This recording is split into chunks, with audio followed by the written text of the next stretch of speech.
Anyway, I think with the I think with a recent ruling, with the Women's Equality Act, uh, you can't create a law that can cover every single definition, of what women, you know, what, pe- uh, you know, what, what your women identify as, as being a woman, as in how people see this and how they view it.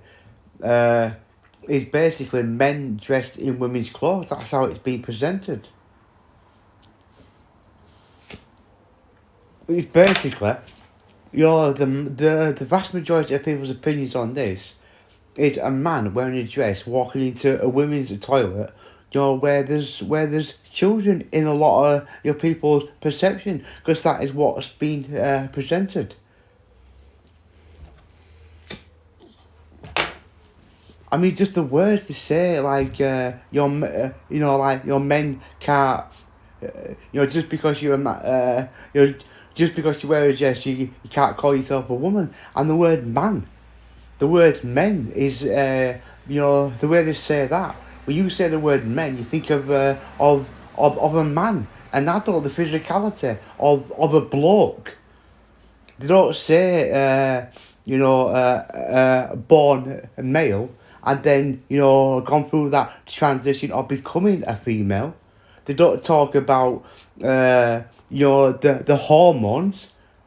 They don't go to that side. They bring it to the adult type of, to the adult of being a man.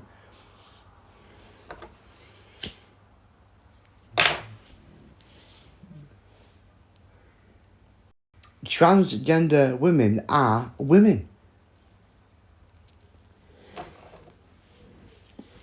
The only difference is, and again, it's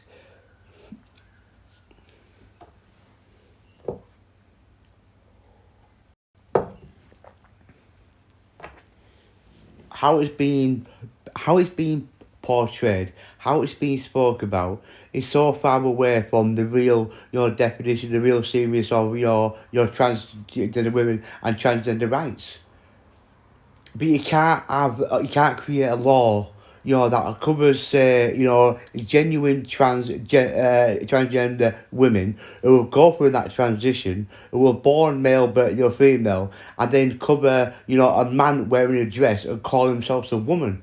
It's impossible, because there will be some elements of people, claiming discrimination. So you can't cover transgender women from that, genetic type of, transition in sense of hormone treatment and, type of, surgery and all those type of things, and then give the same rights, to a bloke with a beard, with a dress, who says, I'm a woman. So that you do have to have that top line law of biological woman, biological sex, and that's basically the only thing you do, and that's what Legislature said. You're reading out is what it's reading.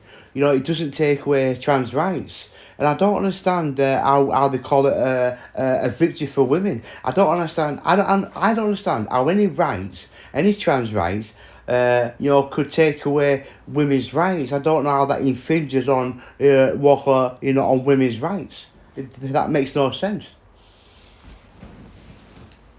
It's quite the opposite for what a victory for women.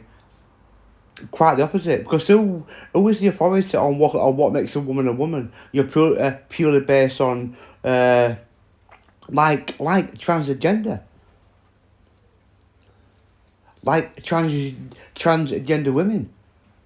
What woman has the right to say they are not a woman, or purely because they wasn't born a woman?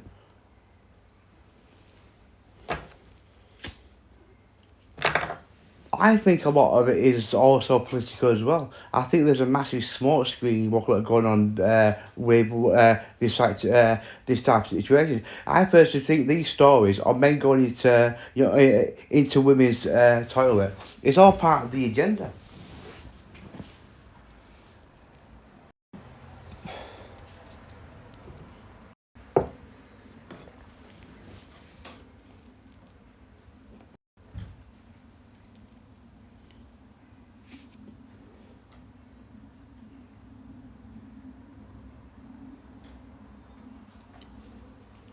A lot of it as well, I don't understand. I don't understand why it is, but a lot of this is centered around your type of women's rights on like going to the toilet.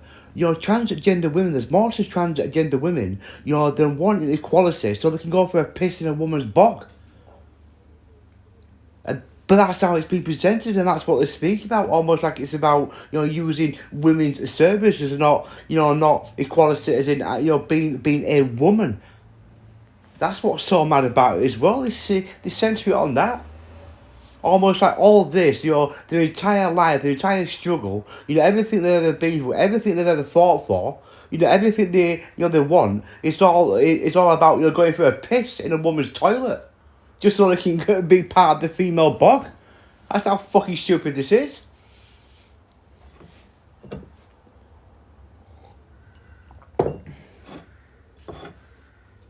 So much like saying, what's on my will?